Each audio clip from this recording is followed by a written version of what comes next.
Satoshi Nakamoto criou o Bitcoin e aí nasceu o dinheiro digital. Satoshi era um gênio sem precedentes e fez tudo sozinho. Não é bem assim, né, gente? Na verdade, o que provavelmente você não sabe é que Bitcoin começou muito antes do bloco Gênese, muito antes do primeiro bloco. Eu sou a Cacá, cofundadora da Era Bitcoin, e esse vídeo tem uma pegada paleológica. Eu vou desenterrar aqui a pré-história do Bitcoin e tudo o que permitiu a existência dele, mas que pouca gente conhece. Se você quer se aprofundar mais no Bitcoin, entender as bases técnicas, estratégias de aporte, como guardar com segurança, tudo num só lugar, eu te convido a se inscrever no Bitcoin Starter, o curso para quem não tem tempo a perder e quer se preparar para surfar a onda de alta aí do Bitcoin que tá chegando. Aproveita o descontão de Black Friday de 30%, é só clicar aqui no link na descrição. Então bora conhecer os projetos que inspiraram Satoshi Nakamoto a criar o Bitcoin.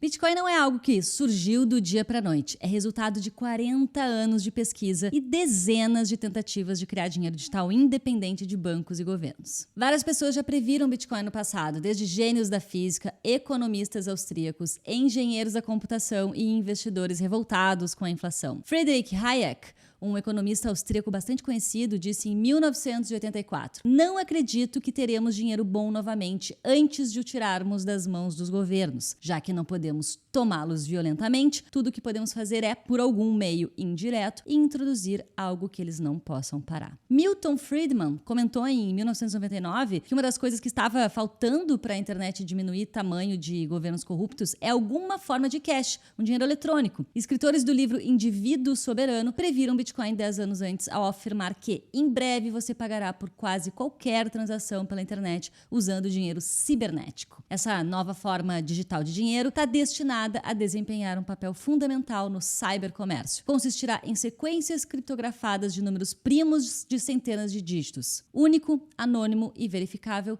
esse dinheiro acomodará as maiores transações. Também será divisível na menor fração de valor. Será negociável pressionando uma tecla em um mercado atacadista multibilionário sem fronteiras. Fecha aspas. Eles ainda comentam no livro como esse dinheiro vai ajudar as pessoas a não serem expropriadas pela inflação. Os detalhes descritos e a semelhança com Bitcoin são impressionantes, né? Tesla e Henry Ford anteviram mais de 100 anos antes a criação de um dinheiro apoiado em energia que ia acabar com os incentivos das guerras. Então perceba que Bitcoin sempre foi uma ideia latente esperando a hora de ser concretizada. Por mais que as bases técnicas e criptográficas do Bitcoin tenham cerca de 50 anos, o conceito dele como dinheiro digital, independente, resistente à inflação, à corrupção, que dá soberania individual acima de governos, que promove a paz ao desfinanciar guerras e é apoiado em energia, é muito anterior aos cypherpunks dos anos 80. É algo pela qual a humanidade espera há milênios. Quem começou a buscar formas de concretizar todos esses conceitos numa única tecnologia foram os cypherpunks do passado. Os cypherpunks são uma comunidade de ativistas, criptógrafos e hackers que defendem o uso da criptografia como ferramenta para proteger a privacidade e a liberdade na era digital, onde vigilância em massa é mato, né? Um dos principais projetos voltados para a privacidade de transacionar e que inspirou a criação do Bitcoin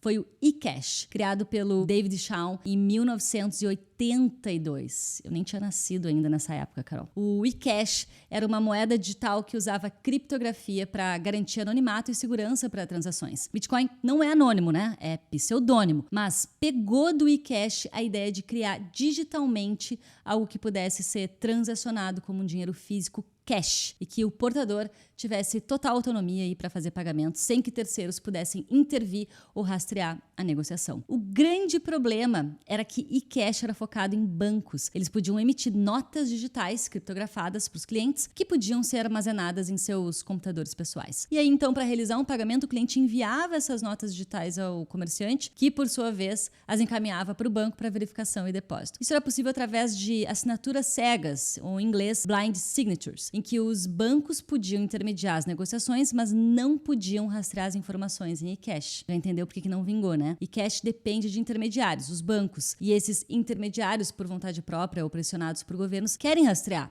querem ter os dados de todas as operações de todos que transacionam nos seus sistemas. E Cash ia na contramão disso. Apesar do David Chaum ser um dos pioneiros quando o assunto é criptografia e dinheiro focado em privacidade, ele também já atacou o Bitcoin. Olha que curioso. O Chaum criou 2 projetos de blockchain e cripto e afirmou que esses projetos eram melhores que Bitcoin. Pois é, até o David Chaum praticando Affinity Scam. É mole? É a clássica, né? Mate seus heróis. Apesar dele ter feito uma coisa super interessante, um baita de um projeto ali de cash, ainda assim acabou falando essa bobagem aí. Tem provas disso que nós já colocamos aqui na tela. Mesmo ele sendo um criptógrafo experiente e dedicado à privacidade, o David Chaum não compreendeu completamente aí os incentivos, a descentralização e as propriedades irreplicáveis do Bitcoin. Talvez por isso que, mais uma vez, nenhum dos projetos dele vingou, né? E ter inspirado a criação do Bitcoin foi um dos seus maiores feitos. Isso só mostra porque nem sempre as pessoas com mais capacidade técnica entendem Bitcoin de primeira, mas sim as pessoas com maior capacidade de ligar os pontos de múltiplas áreas do conhecimento. Outro precursor do Bitcoin foi o e-Gold, criado pelo Douglas Jackson e o Barry Downey em 1996, um pouco depois, né? Se você viveu o ano de 1996, você vai lembrar. Enquanto o Brasil estava aqui dançando na boquinha da garrafa, esses 2 caras aí da Flórida fritavam o cérebro para criar moedas digitais baseadas no ouro. Eles resolveram colocar moedas de ouro num cofre em Melbourne e vender partes digitais dessas moedas num site. Logo, essas moedas receberam o nome de e-Gold, né? Ouro eletrônico. O e-Gold ele foi usado por cerca de 1 milhão de pessoas e se tornou o primeiro serviço de pagamento sem cartão de crédito que podia ser integrado em lojas online. Olha que legal. Além disso, o e-Gold era divisível em milésimos de gramas de ouro. Foi o primeiro sistema de micropagamentos em funcionamento. Você podia enviar 10 centavos de gorjeta em ouro para qualquer pessoa. Até hoje, isso não é possível com cartões de crédito e PayPal, porque os custos de transação são ainda muito altos. As bolsas de metais preciosos começaram a usar primeiro, depois as plataformas online e depois as casas de leilão, os cassinos, organizações políticas e sem fins lucrativos. Em seguida surgiram as casas de câmbio, né, as exchanges, e com o aumento da popularidade, o e-Gold começou a chamar a atenção de hackers. O sistema do e-Gold não era seguro o suficiente. Muitos clientes foram hackeados e, infelizmente, perderam os seus fundos. Além disso, claro, né? O governo estava de olho. Mesmo Douglas e o Barry fazendo de tudo para manter o e-Gold funcionando conforme as regras americanas, eles ficaram à mercê da chantagem estatal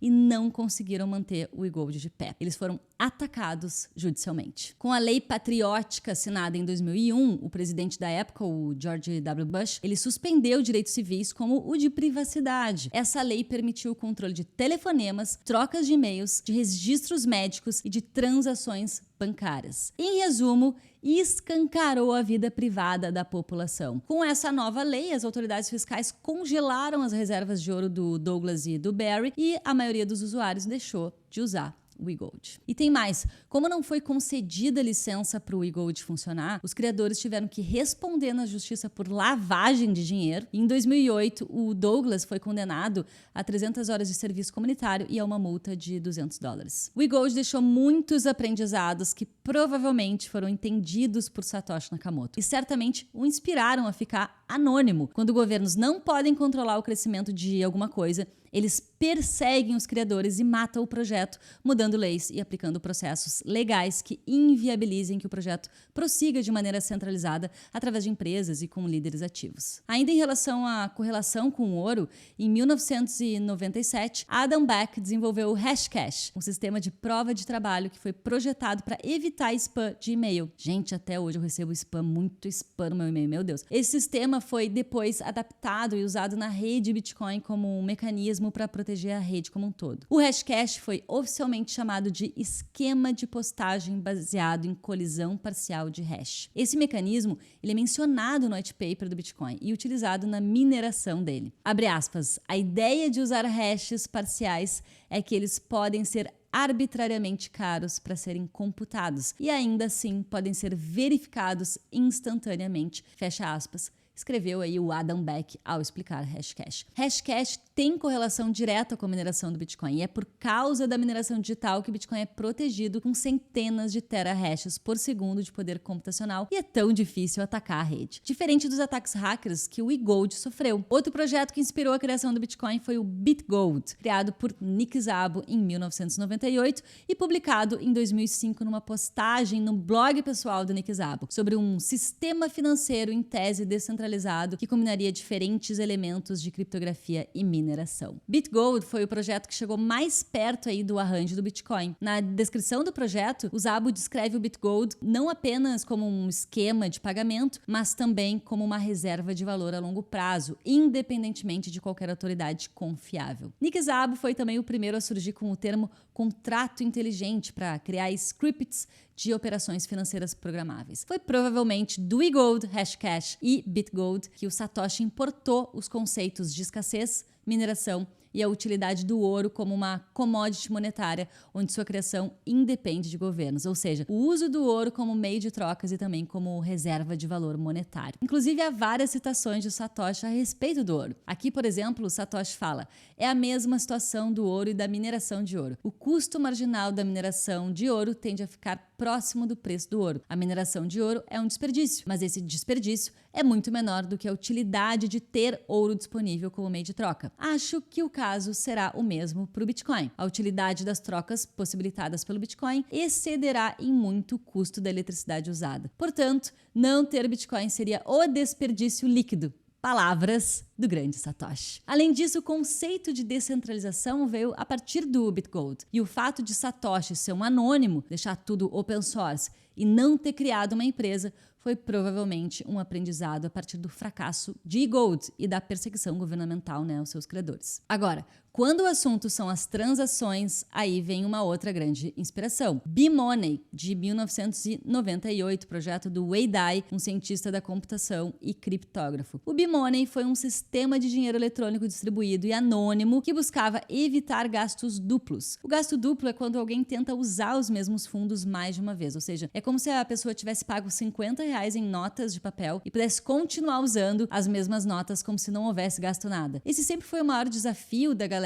que queria criar um dinheiro digital: impedir o Ctrl+C, Ctrl+V infinito. A única forma de resolver isso era através de centralização e tendo intermediários mediando as transações. O Wei Dai conseguiu resolver o gasto duplo ao distribuir a responsabilidade por verificar as transações, mas ainda não era descentralizado. Ele propôs que a contabilidade coletiva era necessária, com protocolos criptográficos ajudando a autenticar as transações. Foi essa a sugestão que possivelmente fez com que Satoshi incorporasse também um mecanismo como timestamping, blockchain ou time chain, como o próprio Satoshi se referia, aos registros distribuídos e colaborativos. O Wei Dai também sugeriu o uso de assinaturas digitais ou chaves públicas para autenticação de transações e cumprimento de contratos. Apesar do B-Money ter resolvido o gasto duplo, é um projeto que nunca saiu do papel. Esse projeto ele foi tão importante que chegou a ser citado no white paper do Bitcoin, ou seja, o Wei Dai teve muitos insights que guiaram os caminhos para que Satoshi chegasse no Bitcoin. Talvez por essas sugestões do Wei Dai que Satoshi incluiu os estudos do Stuart Haber e o Scott Stornetta como base do funcionamento do Bitcoin e referência no white paper. Assim como o B-Money de Wei Dai e o Hashcash de Adam Back, o sistema de timestamp sugerido por Stuart Haber e Scott Stornetta em 1991, 20 anos antes do Bitcoin, é o que apoia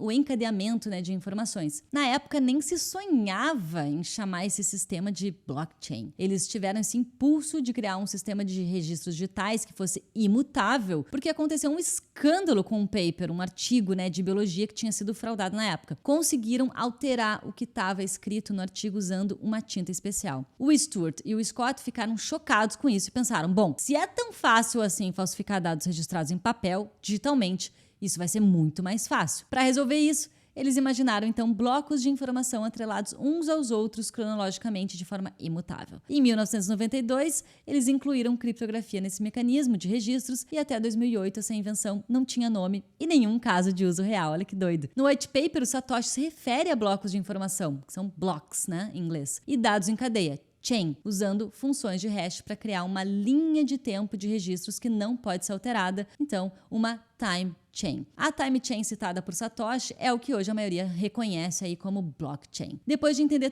toda a história do Bitcoin, você agora percebe por que Bitcoin é único. Nenhum projeto antes dele conseguiu unir todos esses pontos. Foram esses estudos em conjunto que guiaram Satoshi até a sua grande descoberta, o Bitcoin. Nenhuma dessas tecnologias sozinha consegue ou conseguiu fazer o que Bitcoin faz. É o arranjo específico delas em um momento específico da história que permitiu o Bitcoin descentralizar e ter o efeito de rede que tem hoje. Não é possível copiar o Bitcoin porque esse arranjo é irreplicável. E é por isso que uma blockchain sozinha ou dentro de uma empresa tem pouca utilidade. Ela só é imutável e descentralizada se tiver todas as outras características, como poder computacional, ser open source, não ter alguém decidindo nada e ser distribuída. Se não for assim, é só um sistema de registros caro e lento, porque não consegue fazer nada direito, nem proteger os registros e nem ser escalável. Então, como eu disse aqui no início do vídeo, o Bitcoin era uma ideia latente esperando ser finalmente descoberta. Demorou 40 anos de pesquisa em criptografia, mas milênios de diversas populações sendo roubadas via diluição monetária e ataque de governos e impérios. Satoshi é um pseudônimo de alguém, ou alguéns, que conseguiu perceber aí as cartas na mesa e agiu cobrindo os maiores pontos de falha de projetos anteriores. É a união de conceitos técnicos, filosóficos, monetários, físicos e teoria dos jogos através de incentivos que torna Bitcoin o que ele é. Essa rede é protegida por criptografia e opera sem uma autoridade central, o que a torna resistente à manipulação e fraude. A criação do Bitcoin por Satoshi tornou possível que indivíduos, pessoas, tivessem controle direto sobre o seu dinheiro, sem a necessidade de intermediários. Satoshi Nakamoto foi bem sucedido na construção da descentralização no Bitcoin ao projetar a rede para operar P2P, ou seja, ponto a ponto. É muito louco que agora, 15 anos depois da criação do Bitcoin, esses cypherpunks do passado e do presente seguem inspirando novas soluções. Protocolos como FedMint e Cashu se apoiam no eCash de David Chaum e Wei Dai. A demanda por dinheiro com privacidade e soberania tende a ser suprida através do Bitcoin e das soluções apoiadas nele em outras camadas. A história tem provado aquela frase clássica que diz: nada é mais poderoso que uma ideia cuja hora chegou. Então prepare-se, porque a era do Bitcoin está apenas começando. Se você quer se aprofundar mais no Bitcoin Starter, a gente te ensina sobre as bases técnicas, os fundamentos, estratégias de aporte e como guardar Bitcoin com segurança. O link está aqui na descrição. Espero que você tenha gostado desse vídeo. Até a próxima e opt-out.